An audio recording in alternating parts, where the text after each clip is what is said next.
you realize how much influence you really have? Leadership is more than a title. It's more than your role or description. It's your presence, your words, your attitude, and whether you realize it or not, someone is always watching you. So what kind of impact are you making? This is Leading 10. I'm Chris Moore, and today we're talking about the weight of influence. Matthew chapter 5, verses 14 through 16. Ye are the light of the world. A city that is set on a hill cannot be hid. Let your light so shine before men that they may see your good works and glorify your Father which is in heaven. Jesus said we are the light of the world. That's not just a nice idea. It's a responsibility.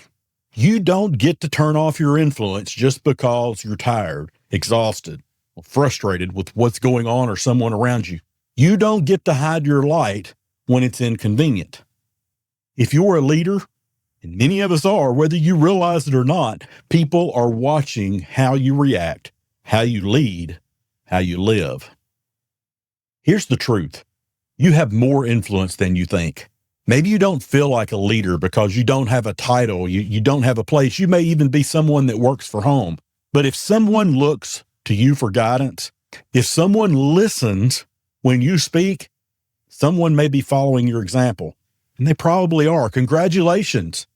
You're leading.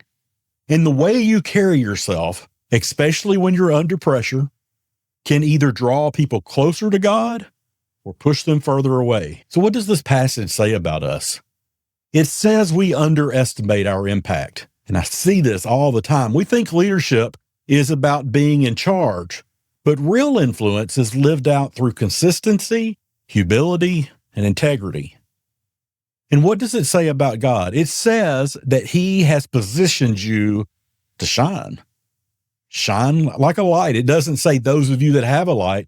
It says you already have one. You don't have to manufacture greatness. You just have to reflect his light shining through you. You weren't called to blend in with the crowd. You were called to stand out, to lead in a way that points people to Jesus.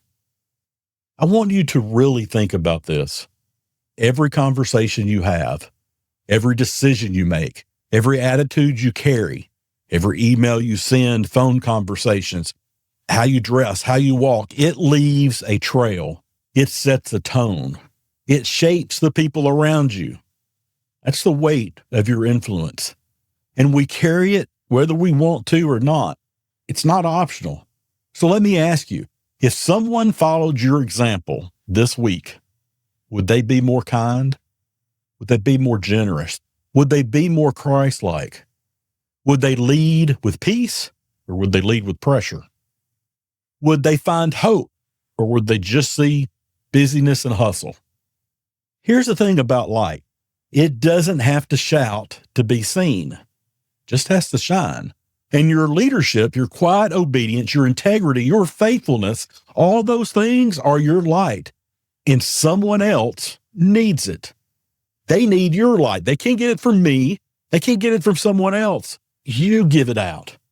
So what do we do with this? Well, here's your takeaway. Use your leadership platform, and everyone has one. Doesn't necessarily have to be a video, a podcast, YouTube, Reels, any of that type of stuff. We think about platform, we start thinking about all these things, but you have one. And you need to use it to point people to God, not to yourself. It's not to your success, but to the one who put you where you are. If you're in the right role and you're not just building a team of people, you're building trust. You're shaping the culture that is around you. You're reflecting God's light in dark places. So lead with intention, lead with love, lead like someone is watching because they always are.